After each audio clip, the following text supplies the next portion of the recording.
For more than 4 decades now, astronomy enthusiasts from around West Michigan have been coming to the James C. Veen Observatory to learn about and to see with their own eyes the wonderful things found in the vastness of space. Look at all the stars in the sky tonight. Every time I see the enormity of God's creation, I'm amazed at how truly enormous and varied it is. Scientists believe there are over 100 billion galaxies in the observable universe. And in our galaxy, the Milky Way, there are over 100 billion stars. There is so much to see and observe in the night sky, I almost don't know where to begin. And many times, our lives are just like that. I was thinking the other day, some of the choices that we have to make and the opportunities that are presented to us seem as impossibly varied and at the same time seem as equally interesting as the billions of stars in this night sky. So how do we focus in on what God really wants for our lives when there's so much to choose from? Well, if you were an astronomer, the tool you would use is a telescope like the powerful ones they have here at this observatory. These telescopes help you focus in on a single planet, one star, or one galaxy. But another way of looking at what a telescope does is a telescope keeps you from looking at everything at once. You'll look through that lens and it focuses your attention on something specific. And when you zero in on that one thing, like the Andromeda Galaxy, for example, that one thing comes into better focus. And suddenly you're not just staring at a sky full of twinkling lights. You are seeing and learning about something specific, something up close.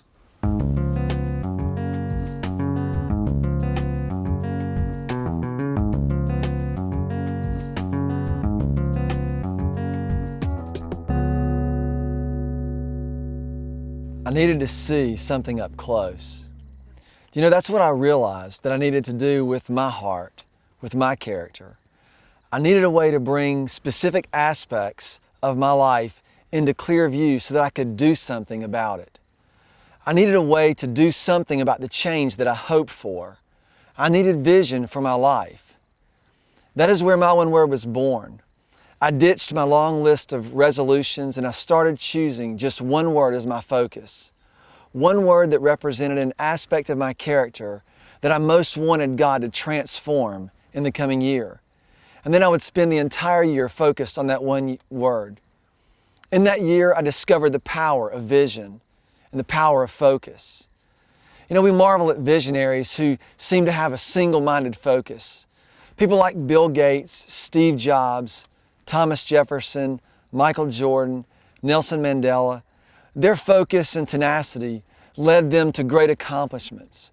But when it comes to our own lives, we feel like we don't have the luxury of being single-minded. There's too much on our plate. Too much will go undone if we put all of our focus into one thing, and that just doesn't feel like an acceptable trade-off. You see, focus is essential to getting things done. And spiritual formation for me and for you will require concentration. As Howard Hendricks once said, the secret to concentration is elimination. It's focus. Doing my one word will concentrate your efforts in a single direction to effect change.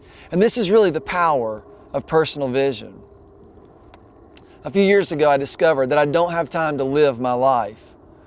A little research to produce an incredible volume of resources that would help me get my life together.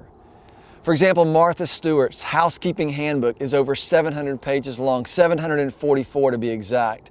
And Mark Bittman wrote a book called How to Cook Everything, The Basics. The basic information book is nearly 500 pages long. Even the car maintenance manual is 82 pages long for my 1989 Volvo station wagon. That's nearly 2,000 pages worth of stuff just to take care of my home, my car, and the meals that I eat each day. And that doesn't even touch what I need to learn and do to have a great marriage, to raise solid kids, or to manage my financial portfolio. Plus, I still have to build that financial portfolio. Oh, and by the way, I have to do all of this while still pastoring a church. I don't have time to live my life, much less does it feel like I have time to concentrate on spiritual formation, which of course we all know is critical.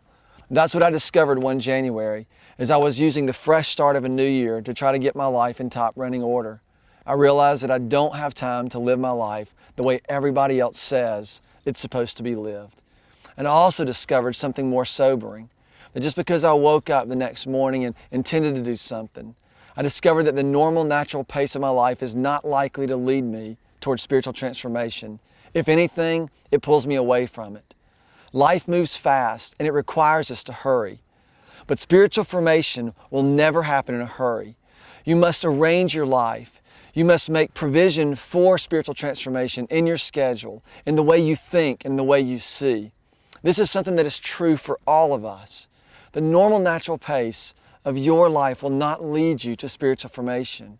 In fact, the pace of your life may be the problem. The demands of our lives and the demands on our lives prove to be the distraction. It will always feel like there's too much that needs to be done, too much that needs our attention right now. Our to-do list contains many weighty items, as many as the night sky on a clear night.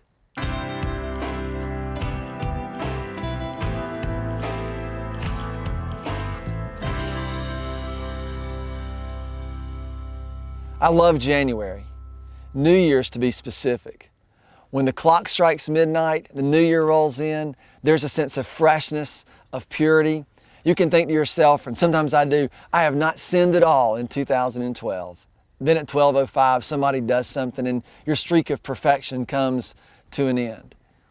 But truly the reason I love New Year's is not because of a perfection streak, but really because it's full of hope. People everywhere are thinking about the future and the potential that it holds. People are making promises to change, and these are the topic of every conversation and nearly every news show as the new year begins. And y'all, to be honest, I buy into this promise. Every year I would say, this is going to be the year. I would create lists of resolutions for that year, and really what I found myself doing is I was just making myself a long list of sweeping promises to change. Have you ever noticed that most resolutions are just statements about the things that we regret? New Year's resolutions rarely work. In fact, studies show that only 20% of resolution makers report achieving any long-term change. 20%, and that's assuming they're all being honest. New year or not, I'm guessing there are some things about yourself, about your character, the default patterns of your life or your reactions to things that you'd like to change too. And here's what I can tell you about that. My experience and the experiences of thousands who have taken the My One Word Challenge, they found out that change is possible, but focus is required. In order for us to be changed at a sustainable level, the heart level, you're going to have to focus. You're going to need to change the way you see some things. You've got to zero in on something and eliminate the distractions. If you don't, you will try to focus on everything, leaving you overwhelmed and scattered, powerless to change. My One Word is designed to help you do something about one thing instead of nothing about everything. I want to challenge you to do something this year. Do something right now, to do what you can from right where you are. One of my favorite passages in the Bible about vision and about personal vision specifically is Proverbs 29:18. It says this, "Where there is no vision, the people are unrestrained." This verse provides some great insight into the frantic pace at which most people run. But if we were honest, we wish we didn't. Where there is no vision, people are unrestrained. It's not unrestrained as though we were being held back, but unrestrained as in there is nothing that governs our actions, so anything goes. There is nothing that establishes an order or a priority for our lives, so everything is as urgent as everything else. We think that a lack of vision is really a lack of sight, but the opposite of vision is not blindness, but scatteredness, which is exactly what the night sky looks like without a telescope. This may be freeing for some of you to hear that where there is no vision, the people are unrestrained, for you will finally know why you are scattered. It is because you may have no vision. My One Word will be a great tool for you. We talk about vision. We have these categories of great leaders, pioneers in technology or business. They come to our minds and we think that they are not like us or that I am not them. Vision is not just reserved for those who run big organizations or who carry high-profile positions. Vision is a necessary component for your life, for every life. the power of personal vision is available to you. With to-do lists and options as numerous as the stars, it is difficult to narrow your vision, but my one word will provide you with a lens to help you see God's work in your life, and it will provide you with a tool to help you focus. The first task in this exercise is for you to pick a word. And chapter 3 in the book walks you through this process fully, but I'd like to highlight it for us now so you can begin to think in that direction. So you begin this process, this exercise, by simply thinking as broadly as you can. And what I want you to do is to determine what kind of person you want to become. Just think about the kind of person that you would like to be over the course of the next year. Remember, we're not simply trying not to do what we've always done. Instead, we're going to trust God to form us into the kind of people for whom those actions that we regret doing become unthinkable. We want to be changed people. So you have to give this some thought, spend some time with it. This is the essence of personal vision. This is what will push you towards spiritual formation. This concept, this idea, this vision will force you to move from just working on what you want to do, and instead it pushes you towards becoming who it is that you were made to be. So think about the kind of person you want to become, and next, you'll simply make a list of characteristics. Just describe that person. Write out the list of characteristics that you would use to describe the kind of person you hope to become. Is this person gentle or kind? Is it their decisiveness or their sense of calm that appeals to your heart?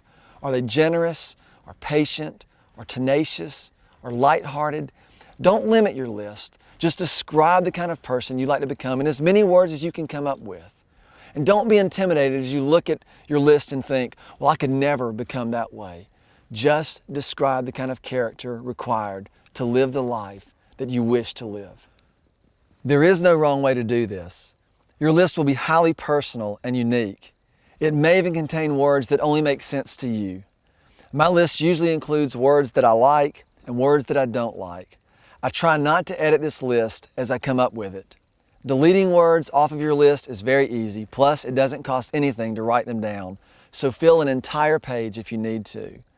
And finally, we'll reduce our list and define our words. Once you feel you've completed your list, look over your list and simply pray for guidance. Ask God to give you direction in this process, and then begin to edit. Mark off all but 10 or so of the words. Remove the ones that resonate the least with you. Don't worry about whether or not you really need to work on that. If it doesn't resonate strongly with you right now, simply cross it off and get your list down to 10 words or less. And with that short list, go research your words. Look them up in the dictionary. Note their definitions. Look them up in your Bible's concordance. Learn about them, think about them, pray about them, and then choose your word off the list. Don't worry about all the others. You can always work on those things next year. And besides, you just might find out that by focusing on your one word for this year, it will pay dividends in areas of your life that you haven't even yet considered.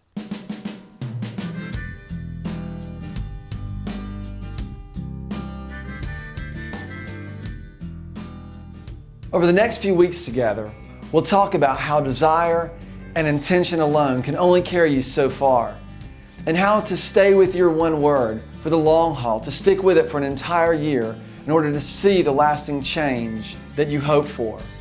We will learn how to stay strong when change gets hard, how to embrace the struggle and let that struggle fuel us.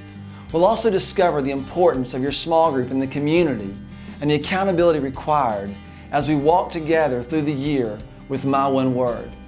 Let's get serious about doing something about one thing this year. In my experience, doing so leads to widespread impact on other areas of my life. C.S. Lewis said, "When first things are put first, second things are not suppressed but increased." That's good wisdom. Focusing doesn't limit the impact of your word, rather it expands it. So take some time to choose your word, stick with it for the next 12 months, and get ready to experience the power of personal vision that's brought to bear on your life through my one word. Because change is possible, but focus is required.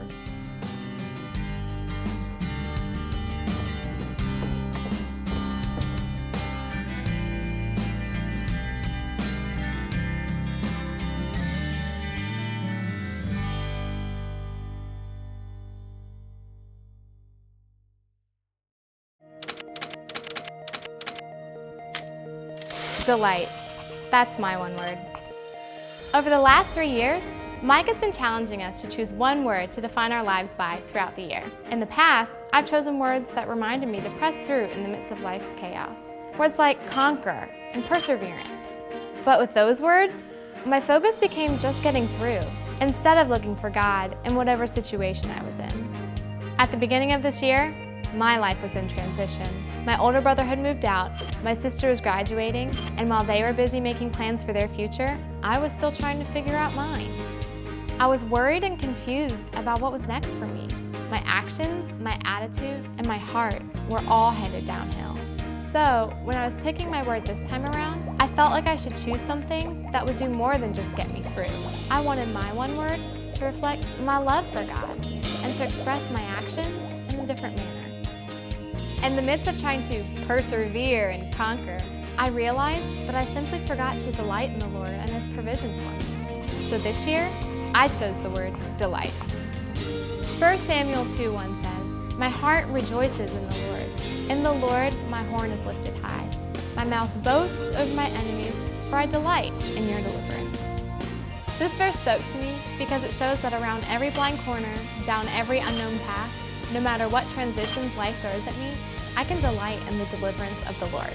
It has prompted me to keep pressing on, not like I had in the past, but with offerings of thanksgiving to God.